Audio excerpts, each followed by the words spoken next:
Guys, good morning. So, bago ako magkape, update ko muna yung aking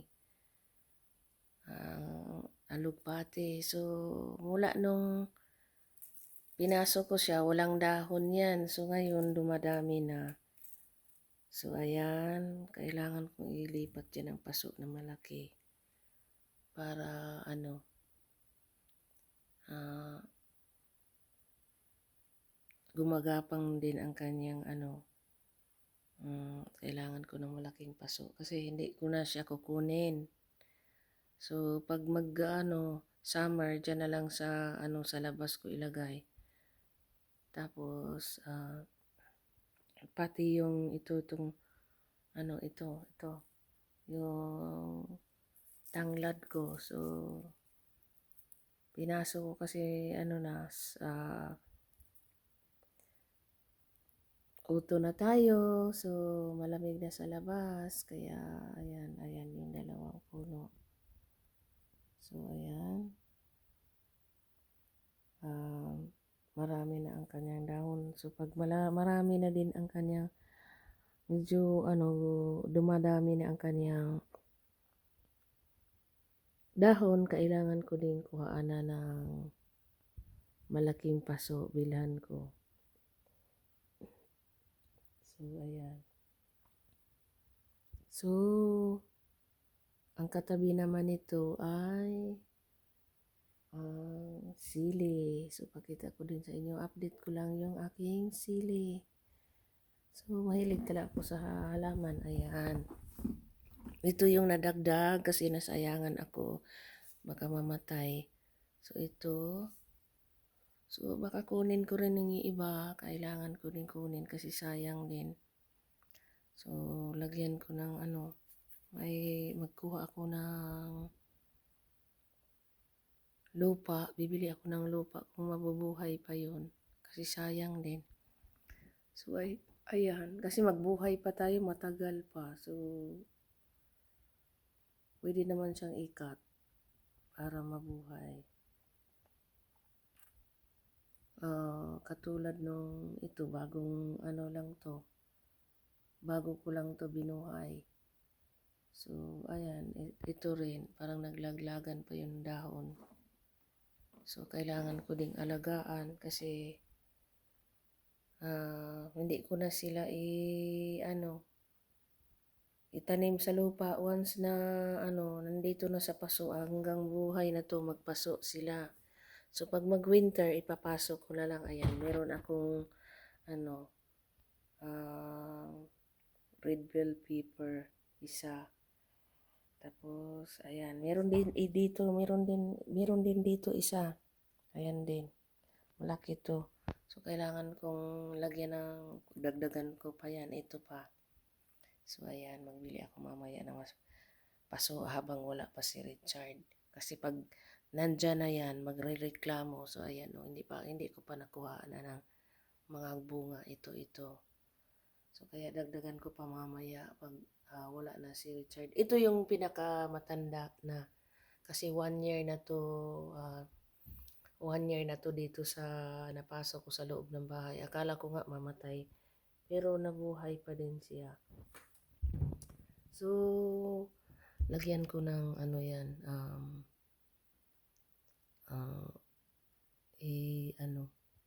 kaya meron pala akong onion doon. So, bali ang onion ay gagawin ko ng fertilizer. So, mamaya gagawin ko. Kasi ito, mahilig kasi ako sa sili, kaya ako binubuhay ko yung aking mga sili. So, mahilig kasi ako magsili. So, pag minsan may ginamos o makahanap ako ng isda, magprito ako ng isda. So, at least meron akong sili kasi mahal din yung sili sa grocery. So, ayan, magbuhay din ako nag-iisip ako parang gusto ko mag-market ng ewan ko. O bibili na lang ako next year ng So, by next year, hindi na ako magtanim ng sili doon sa garden. Na lang. Ang itanim ko ay na lang, yung mga sayote, sayote, kasi may tinatawag nila na halaman na Bivas. Kasi yung kagaya nung ah, spicy na nilagay ko sa sa gilid ng garden. Ano siya, mabuhay siya pagkatapos ng winter. So ayan. Kaya ito madami din sila. So ito. So natutuwa din ako nakita sa araw-araw. So ganito kasi ako lagi mahilig ako sa halaman o hilig din ako sa nature. Kaya ito huwag na sanang mamatay. Pero babalik din to. Kasi na lang. Kasi lilipat ko lang kasi ng paso. So mabubuhay din yan. So tulad din ito ng ganito dito last year ganyan din. So siya, ganyan na siya. So mas maganda din pag malaking paso. So ayan. Ay, parang may namatay yata yung ayun ko. Sana wag naman kasi hindi ko pa pwedeng mailabas sa labas. Pag namatay ito nako. Pero hindi naman sana. Ay, bakit? Parang nalaglag yung niya mga dahon. So ayan. Hindi ko alam bakit ganito.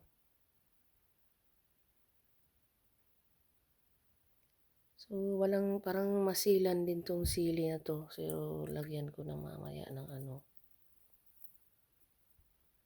masilan din yung sili. So wala akong magagawa pag namamatay. So itapon sa labas. Pero sana huwag naman. Kasi pinaglaanan ko ng time yan. So lalagyan ko mamaya ng Ayan. Bigyan ko ng time. So ayan. Yun lang at ay ako'y mag-almusal muna. Kasi magpunta ako sa live ni Lods Gimo. So ayan. ayan na siya. So ito. Uy. Kasi ayokong mamatay din. So mamaya magkuha ako ng dalawa. So ilagay ko sa paso o dalawa o tatlo. So sana mabubuhay din siya pagkatapos ng winter. Kasi masasayang din yung yung oras ko. So yun lang.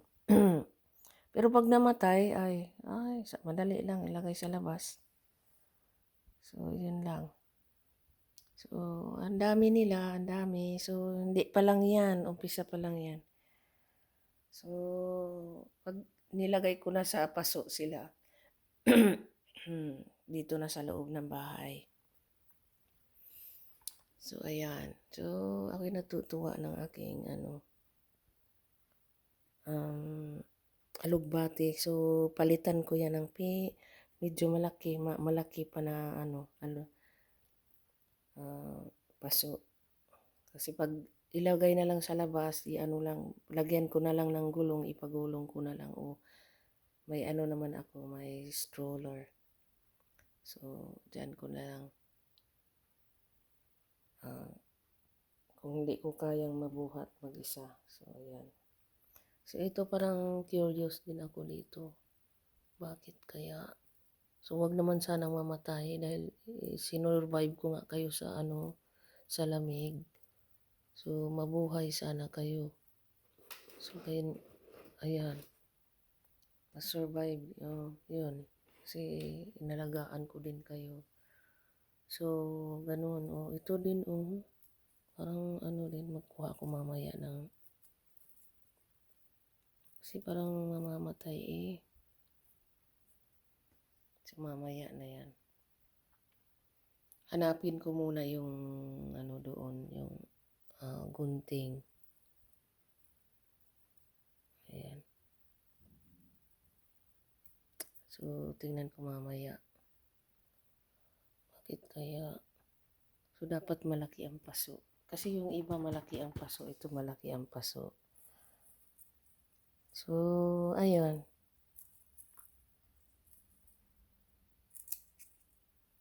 Diyan lang yung kanilang mga basura o yung ano, dahon. So, ayan, sana mabuhay. Pero ano, uy, may dumapo kasi na ano, parang, kaya pala, parang insect. So, hinog na siya. So, yun lang at update ko lang ang aking sili. Have a good day sa lahat.